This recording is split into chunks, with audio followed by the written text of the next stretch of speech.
Good evening, friends and comrades. I want to greet you in the Arabic language. Assalamu alaikum. As the comrade spoke about previously, Malcolm had a lot of political development throughout his life. I'm going to focus on after he left the nation and began developing a more anti-imperialist and more internationalist analysis. One thing that he said, a quote of his, was after returning to the North America from a trip that he made to Africa, he said, "I, for one, would like to impress, especially upon those who call themselves leaders, the importance in realizing the direct connection between the struggle of the Afro-American in this country and the struggle of our people all over the world." Malcolm had an understanding that if we are going to be against the white power structure here in this country, we have to be against that same white power structure every place that it manifests itself. As the poster over there says, capitalism is racism, right? And capitalism is also imperialism. So when we're fighting against racism here, it's important to have the understanding that racism is how capitalism is manifesting itself in front of us here today, but it manifests itself in the form of sanctions, in the form of bombings in Venezuela, in Iran, in Yemen, and throughout the world.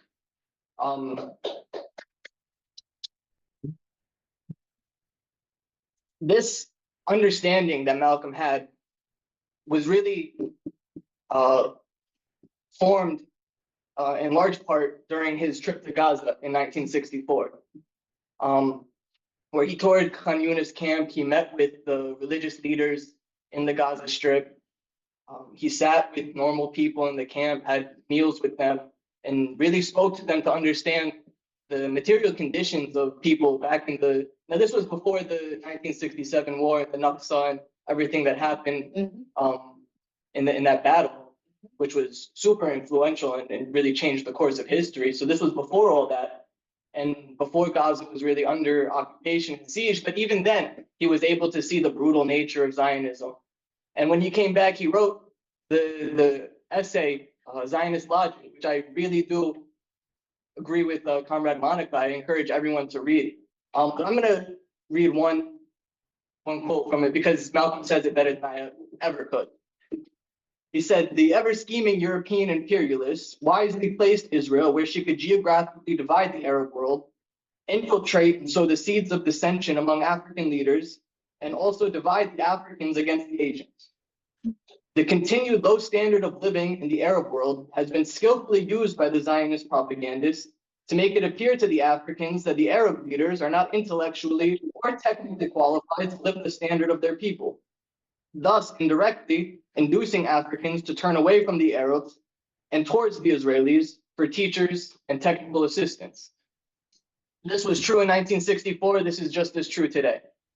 The whole purpose of Israel and the existence of this project, specifically on the land that it sits on, is to divide the Africans and the Asians, to divide the Arabs, and to use its strategic location in order to influence the Middle East and Africa on behalf of the American imperialists.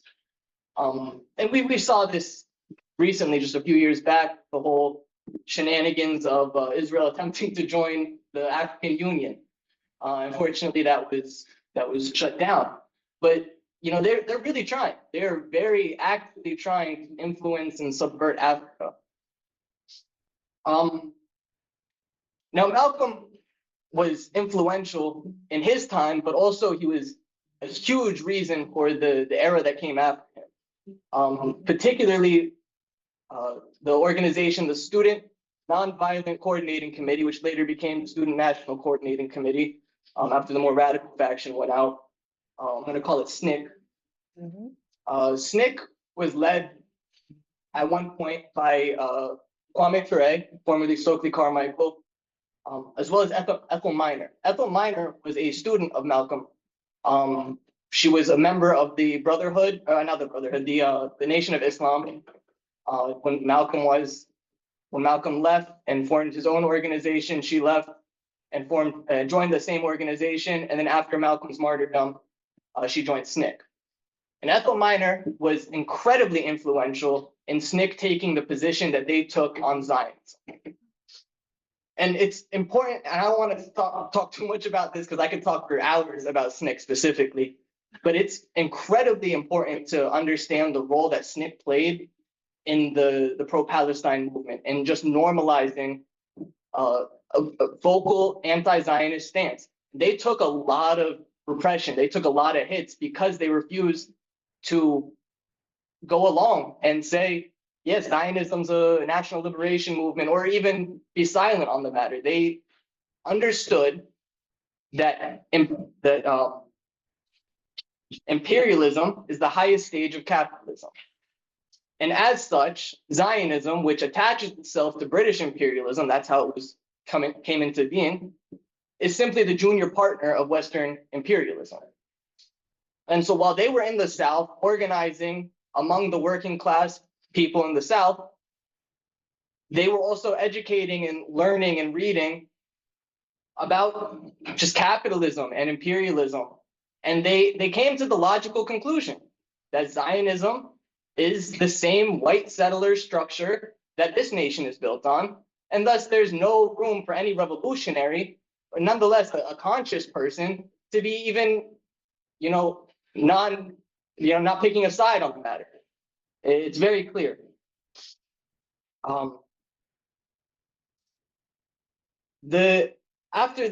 SNCC, which only lasted about I think 8 or 9 years, and the collapse of the organization was directly tied to their non-Zionist stance, their anti-Zionist stance.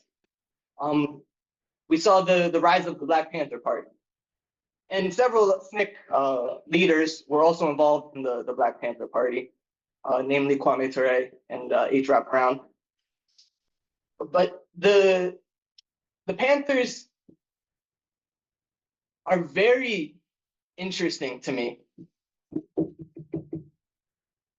Let's start by this. Does anyone happen to know the 10th point of the Black Panthers program, just off the top of their heads? Like education? It is the land. We demand land, bread, housing, education, clothing, justice, and peace. I love that so much, because first comes the land. And that's an understanding that we as Palestinians also have. And this is something that Frantz Fanon wrote about, that the most important thing to the colonized person is the land.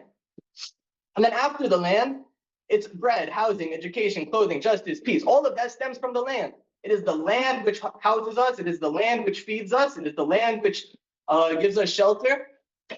And that's a critical thing to be understanding, especially in a national liberation struggle. And now at that time, many people were not considering the Black liberation movement a national liberation struggle. Many people considered it, as the Palestinian struggle today, a struggle for rights, a struggle against apartheid, a struggle for civil rights.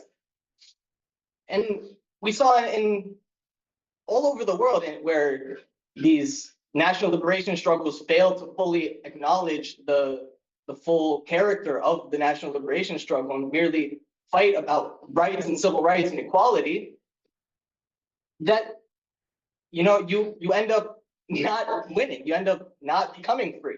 Maybe you get a couple rights, but if we look at South Africa, now thankfully the Economic Freedom Fighters Party is still taking up the role, but there was never land redistribution.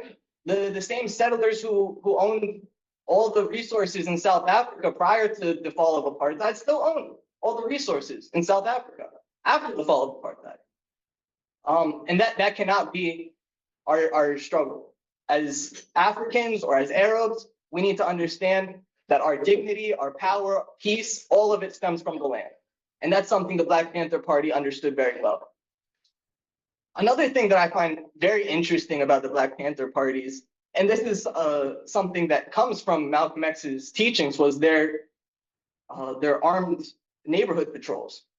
It reminds me very much of the situation of the Palestinian resistance in the West Bank.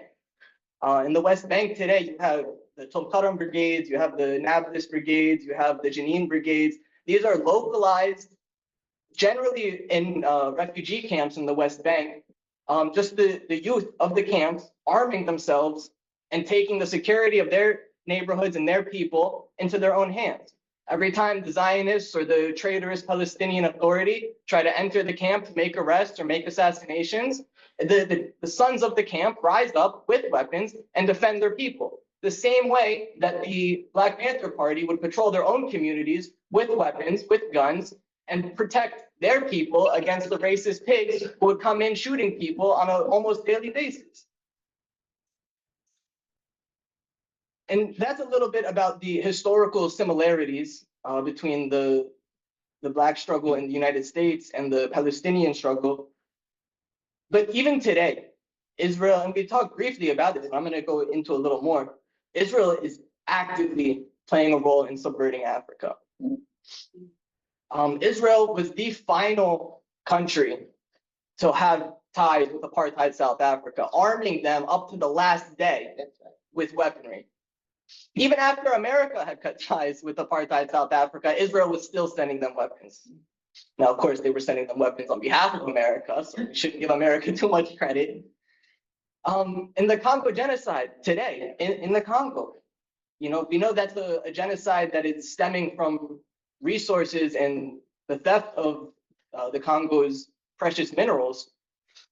But these are not, these genocides and these minerals are not being taken by Congolese people, even the Congolese bourgeoisie. It's all being done by European and Israeli multinational corporations.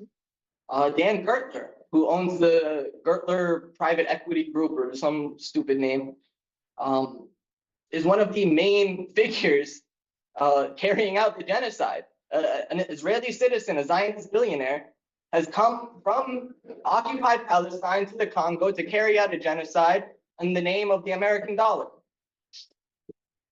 In the so-called state of Israel, you have multiple so-called training centers for African leaders. You have and this is a Hebrew name, so I'm definitely gonna butcher it. I'm not sorry.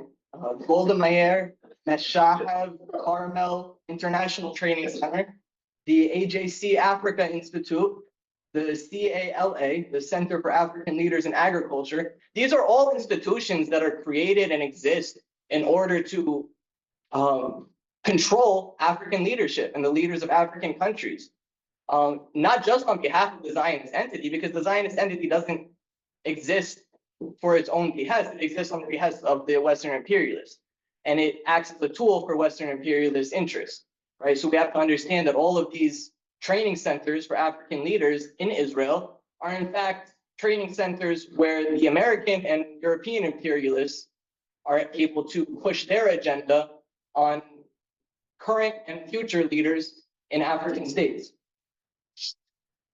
They're not just focusing on subverting Africa, though. They're also, and I'm talking about the Zionist project, is also focused on attacking and harming the African and Black community in the United States. We've all been a part of and following the movement to stop Cop City that started in Atlanta. The Cop City program is being funded and fought for politically by the Georgia International Law Enforcement Exchange. If you're wondering where they're doing exchanges, it's with the IDF. They're sending Georgia police, whether on the local or state level, to the Israeli project, to the Zionist entity, to receive military training. Like police are receiving military training from the genocidal Zionist military. We all remember watching what happened with the murder of George Floyd. And I remember very vividly, about 2 days after George Floyd's murder, seeing an almost identical video come from the West Bank with an IDF soldier and a Palestinian man under the IDF soldier's knee, right on his neck. It's very clear where these tactics are learned.